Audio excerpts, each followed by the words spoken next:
Hey guys, Coach Bobby here at Friction Grand Rapids. Today we're going to work on the Sumo deadlift high pull.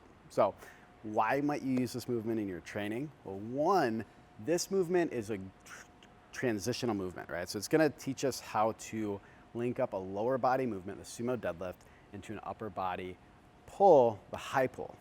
So if you do Olympic weightlifting, this is a great teaching tool to help you figure out the timing of when to accelerate the hips, at what point do you aggressively extend your hips, and that's going to help with other movements like cleans and snatches, any variations of those. Additionally, the Sumo deadlift high pull is going to be a fantastic conditioning tool that is going to challenge the legs, it's going to challenge the back, the core, the arms, shoulders, everything. So Trina is going to help us get a look at the setup for the Sumo deadlift high pull. So when we set up for this, we want to use a squat stance or maybe even a little bit wider than squat stance position. We're going to have the toes turn out, which is going to help us get a little bit wider knee angle there. We'll have Trina hinge down just like she would for any deadlift variation. And then she's going to place her hands just under her shoulders. So you have a nice straight line here. She's going to reach her knees out. And if we get a front view on this one, her leg position, she's going to have vertical shin. And then her thighs are going to angle up to her hips. It's going to look like a house, like kind of draw the shape of a house. That's a good thing to look for in your Sumo deadlift high pull setup. And then from here, what we're going to have her do is just practice the Sumo deadlift. So she'll deadlift up and practice a few of those. So just kind of get that base movement pattern in. And then from there, we'll have her finish another one. And we're going to add in a shrug. So when she does that, she can hit a few shrugs just to kind of feel that part.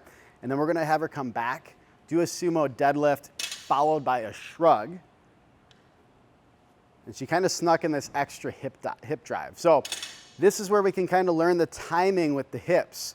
We're going to come up, and as we're about to get to extension, we're going to speed it up, and we should feel those hands brush on the thighs. That's your cue to squeeze the butt, add a little bit more power to the shrug. Once we've worked on that and that's a little bit smoother and we accelerate into that, the next step is to practice high pulls just by themselves. So we'd have Trina deadlift it up, have her do a few high pulls. With the high pull, we want to see that that barbell gets to about collarbone height. It's a little bit harder to just with her arms, but as she does a few more, we want to look at her elbow position.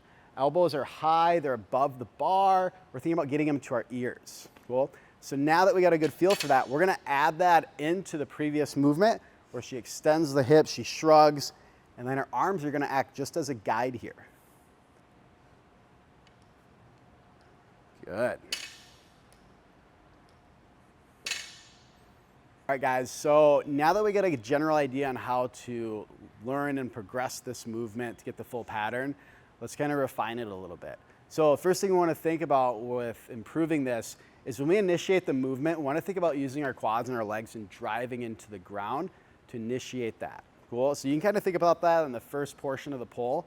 When you start to pass the knees, you're going to think about then engaging the glutes and the hamstrings to add speed to it, and then squeezing the glutes in the top to pop the bar up. So we're going to watch Trina do a few of those.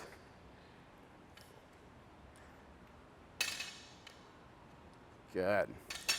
And then the other thing, if we can get a view from the side and kind of swing over so we get a nice profile view. When we look at the bar path for the Sumo deadlift high pull, we're looking to keep that bar a little bit tighter. One of the major faults with that is that that bar will kind of loop around and it'll become erratic and hard to control. So you're thinking about moving that barbell straight up and down like it's an elevator going through an elevator shaft, okay?